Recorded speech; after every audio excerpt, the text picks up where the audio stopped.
अस्सलाम वालेकुम। आज जो अहम खबरें हैं लाहौर हाई कोर्ट की और इलेक्शन कमीशन ऑफ पाकिस्तान की एक खबर है वो आपके साथ शेयर करेंगे। आज लाहौर हाई कोर्ट से तो मुस्लिम लीग नून या मियां मोहम्मद नवाज शरीफ के लिए कुछ बुरी खबरें हैं।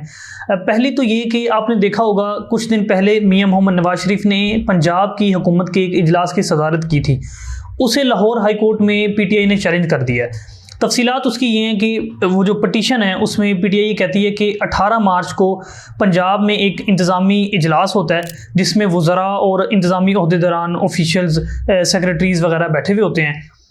तो उसको लीड करते हैं, उसकी सदारत करते हैं मियां मोहम्मद नवाज शरीफ साहब, और साथ में मरीम नवाज भी बैठी होती हैं।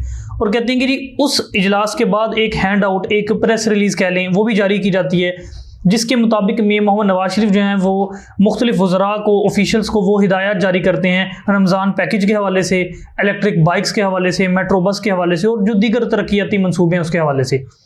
तो PTI ये कहती है कि मियां मोहम्मद नवाज शरीफ का ये मैंडेट ही नहीं है कि वो ये काम करें, ये चीफ मिनिस्टर का काम है। वो इस तरह की किसी इजलास को जो है वो हेड कर सकती है मरीम नवाज साहिबा जो हैं, लेकिन मियां मोहम्मद नवाज शरीफ जो हैं वो तो महज MNA हैं, उनके पास कोई इख्तियार ही नहीं है इसको करने का। और वे कहते हैं कि ये बात इस तरह भी साबित होती है कि जो नवाज शरीफ हैं वो असल में पंजाब हुकूमत चला रहे हैं, मियां और जो मरीम नवाज साहिबा हैं वो बिल्कुल पीछे बैठी हुई हैं, असल में मियां मोहम्मद नवाज शरीफ जो है ना वो हुकूमत चला रहे हैं। और इसकी दलील के तौर पर ये भी बताते हैं कि अब से कुछ दिन पहले जो है एक शख्स ने, एक साफ़ी ने सवाल किया मरीम नवाज से कि जी ये जो रमज़ान आटा पैकेज है इसमें जो आटे की जो थैलियाँ हैं इस रमज़ान पैकेज में, उसके ऊपर मियां नवाज शरीफ की तस्वीर है जबकि उनके पास तो कोई इख्तियार ही नहीं है। तो इस पर जो मरीम नवाज साहब हैं उन्होंने जवाब दिया कि जी पंजाब में हुकूमत किसकी है, नून लीग की है, तो मियां नवाज शरीफ की तस्वीर नहीं होगी तो किसकी होगी। तो इस तरह का ये उन्होंने जवाब दिया। तो इससे PTI ने कहा कि जी देखें, इससे तो ये साबित होता है कि असल में जो मियां मोहम्मद नवाज शरीफ है वो हुकूमत चला रहे हैं, मरीम नवाज नहीं चला रही हैं। और उन्होंने कहा कि जी ये आइन का आर्टिकल 30 है और 29 है, उसके मुताबिक ये गैर आइनी है और जिस शख्स के पास मैंडेट हो, जो चीफ मिनिस्टर हो, उसे ही सूबा चलाने का जो है वो हक हासिल है। तो इस पर अदालत ने जो है वो ये अभी पटिशन जो है वो फाइल की गई है अदालत में, अभी ये समाअत के लिए मुकर्रर नहीं हुई। अभी इसका जो है वो जायज़ा लिया जाएगा registrar office Lahore high court की जानिब से। उसके बाद वो इस पटिशन को किसी जज के सामने मुकर्रर करेंगे और जज इस पर समाअत करेगा। इसी के साथ जो मिलती जुलती खबर है वो इसी जो आटे का थैला इसके मुतल्लिक है। जो एडवोकेट अजहर सदीक हैं उन्होंने इस इकदाम को चैलेंज किया था कि जी जो पंजाब गवर्नमेंट है उसके पास ये इख्तियार नहीं है कि वो एक ऐसे शख्स की तस्वीर लगाए आटे के थैले के ऊपर जिसके पास मैंडेट नहीं है या जो चीफ मिनिस्टर नहीं है, कोई ओहदा वगैरह नहीं है। तो इस पर और उन्होंने ये भी कहा था एडवोकेट अजहर सदीक ने कि ये जो इकदाम है इसको फौरी तौर पर तर्क किया जाए, इसको फौरी तौर पर रोका जाए। तो अदालत ने इस इस्तदा को तो नहीं माना, यानी कि इस बात को तस्लीम नहीं किया कि इस इकदाम को फौरी तौर पर बंद कर दिया जाए। अलबत्ता उन्होंने पंजाब गवर्नमेंट को जो है वो नोटिस जारी कर दिया है कि जी आप आएँ अपने किसी नुमाइंदे के ज़रिए, किसी वकील के ज़रिए, और हमें जवाब दें कि आप ये इकदाम जो है वो क्यों कर रहे हैं, क्यों मियां मोहम्मद नवाज शरीफ की जो तस्वीर है वो थैलों के ऊपर, आटे के थैलों के ऊपर जो है वो लगाई जा रही है। अच्छा, इसके अलावा जो है जो एक अहम खबर है, लाहौर का एक बहुत बड़ा एक आप कह लें मीडिया पे डिस्कस होने वाला एक मर्डर हुआ था कुछ दिन पहले। अमीर बलाज टीपू उसका नाम था, जो टीपू ट्रकों वाले थे उनका बेटा। अच्छा, उसको कत्ल कर दिया गया था कुछ दिन पहले, और कत्ल का इल्ज़ाम जो है वो उसी के दोस्त एहसन शाह के ऊपर लगा था कि जी ये अमीर बलाज के जो मुखालिफ हैं तीफ़ी भट्ट और गोगी भट्ट, उनसे मिला और इसने उनसे पैसे लिए और इसने फिर पैसे लेकर जो है उसकी रैकी वगैरह दी या क्या कह लें सुपारी वगैरह की, और फिर जो है इसको अमीर बलाज को जो है वो कत्ल कर दिया गया उसके मुखालिफिन तीफ़ी और गोगी भट्ट की तरफ से। तो एहसन शाह जो है इसमें एक मुलजिम है, और एहसन शाह को जो है वो जिस्मानी रिमांड मंजूर किया गया था पिछले दिनों।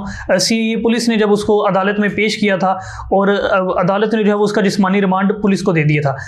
आज जो है इस हवाले से एक अहम खबर ये है कि वो शख्स, पुलिस के मुताबिक वो शख्स जिसने एहसन शाह को टीपू के जो मुखालिफिन हैं, जो इसके बलाज टीपू के जो मुखालिफिन हैं उसके साथ मिलवाया था, सुहेल मलिक उसका नाम है, उसको गिरफ्तार किया था CIA पुलिस ने।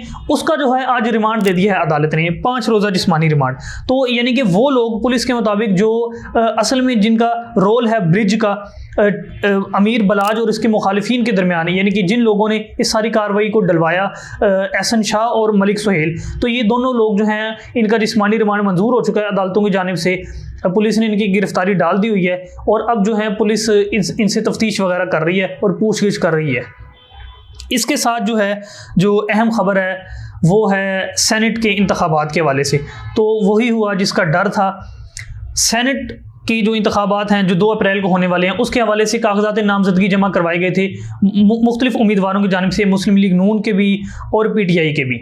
तो PTI के जो अहम रहनुमा हैं जुल्फी बुखारी साहब और जो कारकुन हैं बड़ी मुतहर्रिक सनम जवेद जो इस टाइम जेल में है, इन दोनों के कागजात नामजदगी मुस्तरद कर दिए हैं सेनेट ने, इलेक्शन कमीशन ने।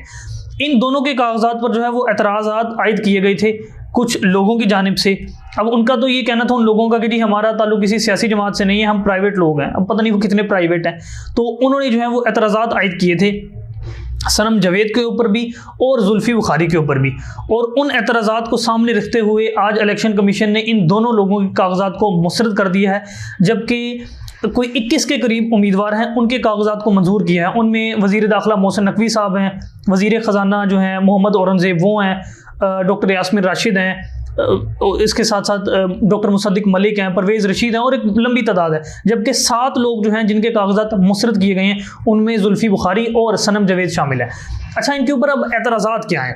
एतराज़ात सनम जवेद के ऊपर ये है कि पहला एतराज़ ये है कि सनम जवेद ने जो अपने कागजात जमा करवाए हैं उसमें इन्होंने लिखा है कि जो इनके असासे हैं कुल वो हैं 1,99,00,000, जबकि FBR के रिकॉर्ड के मुताबिक इनके जो असासे हैं वो हैं 1,83,00,000 और इन्होंने FBR के रिकॉर्ड में जो इनके पास गोल्ड है, जो सोना है, उसको जाहिर नहीं किया। इसके साथ साथ जो दूसरा एतराज़ किया गया वो ये है कि कोई एक गालिबन मंडी बहावलदीन में इनका एक प्लॉट है, एक कनाल का एक घर है या एक प्लॉट है, वो इन्होंने जाहिर नहीं किया है। एक ये एतराज़ किया गया। फिर ये एतराज़ किया कि इनके जो शोहर हैं अतीक, वो एक कॉलेज में, स्कैंस कॉलेज में पढ़ाते हैं और कोई 3.5 लाख से 4 लाख रुपया इनकी सैलरी है, और वो भी सनम जवेद ने अपने कागजात नामजदगी में जाहिर नहीं की। और जो आखिरी एतराज़ किया गया इनके एतराज़ गुजार की जानिब से वो ये था कि सनम जवेद ने अपने कागजात में लिखा कि वो मार्केटिंग डेवलपमेंट मैनेजर हैं या ऐसी कोई मार्केटिंग वगैरह का काम करती हैं, लेकिन किस कंपनी में काम करती हैं, कहाँ काम करती हैं, किस पोजीशन पर काम करती हैं, इन्होंने ये नहीं लिखा। लिहाजा इन्होंने धोखाधड़ी की है, कंसीलमेंट ऑफ फैक्ट्स से काम लिया है, इन्होंने सच नहीं बताया इलेक्शन कमीशन को, तो इनके कागजात जो हैं वो मुस्तरद किए जाएँ। इसी तरह जो जुल्फी बुखारी हैं, इनके ऊपर ये एतराज़ात आयद किए गए कि एक ये कि जुल्फी बुखारी ने जो कागजात जमा करवाए उसमें उन्होंने बताया कि इनके ऊपर सिर्फ 4 FIR दर्ज हैं, जबकि असल में जुल्फी बुखारी के ऊपर 8 FIR दर्ज हैं और जो बाकी 4 हैं वो दहशतगर्दी की FIR हैं। ये इन्होंने नहीं बताया अपने कागजात में इलेक्शन कमीशन को। दूसरा, जुल्फी बुखारी ने ये काम किया कि रावलपिंडी बहरिया टाउन में इनका एक घर है, एक प्लॉट है, वो इन्होंने जाहिर नहीं किया अपने कागजात में। तो लिहाजा इन्होंने जो है अपने असासे छुपाए हैं, इन्होंने इनके पास जो प्रॉपर्टी है, जो वेल्थ है, उसको छुपाया है। तो लिहाजा धोखाधड़ी से काम लिया और इलेक्शन कमीशन इस बिना पर इनके जो कागजात हैं उन्हें मुस्तरद करे। तो लिहाजा इलेक्शन कमीशन ने इन दोनों लोगों के कागजात को मुस्तरद कर दिया है। अब एक्चुअली किस चीज़ को बुनियाद बनाया है इलेक्शन कमीशन ने? ये जो भी एतराज़ात हैं इनमें से किस एतराज़ को बुनियाद बनाकर इलेक्शन कमीशन ने इनके कागजात मुस्तरद किए हैं, उसका पता जो है वो कल मालूम हो सकेगा, क्योंकि अभी तक इलेक्शन कमीशन ने उसका जो रिटन ऑर्डर है, उसकी जो मुसद्दका सर्टिफाइड कॉपी है, वो सनम जवेद या जुल्फी बुखारी वगैरह को जारी नहीं की है। मेरी बात हुई थी सनम जवेद के वालिद से, तो उनका ये कहना था कि जी कल हमें इसके कॉपी मिलेगी, तो कल ही असल में पता चल सकेगा कि किस एतराज़ की बिना पर इनके कागजात जो है वो मुस्तरद किए हैं। अब क्या हो सकता है? अब ये हो सकता है कि ये दोनों जो उम्मीदवार हैं ये अपीलेट ट्रिब्यूनल से रुजू करेंगे कि जी इलेक्शन कमीशन ने हमारे कागजात जो हैं वो गैर कानूनी तौर पर मुस्तरद किए हैं, लिहाजा हम जो हैं अपीलेट ट्रिब्यूनल से रुजू करते हैं और अपीलेट ट्रिब्यूनल हमारा फैसला करे।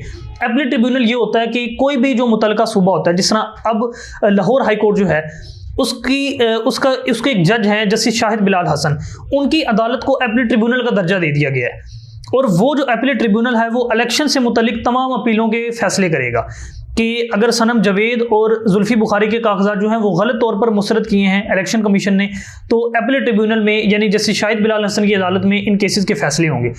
अगर वहाँ से भी इन दोनों को इनके मुताबिक इंसाफ नहीं मिलता, फिर ये फॉर्मली रुजू करेंगे लाहौर हाई कोर्ट से, और अगर वहाँ से भी इनको इनके मुताबिक इंसाफ नहीं मिलता, फिर ये सुप्रीम कोर्ट में जाएंगे और वहाँ से इंसाफ मांगेंगे और उसके बाद जो है ये इलेक्शन में हिस्सा ले सकते हैं।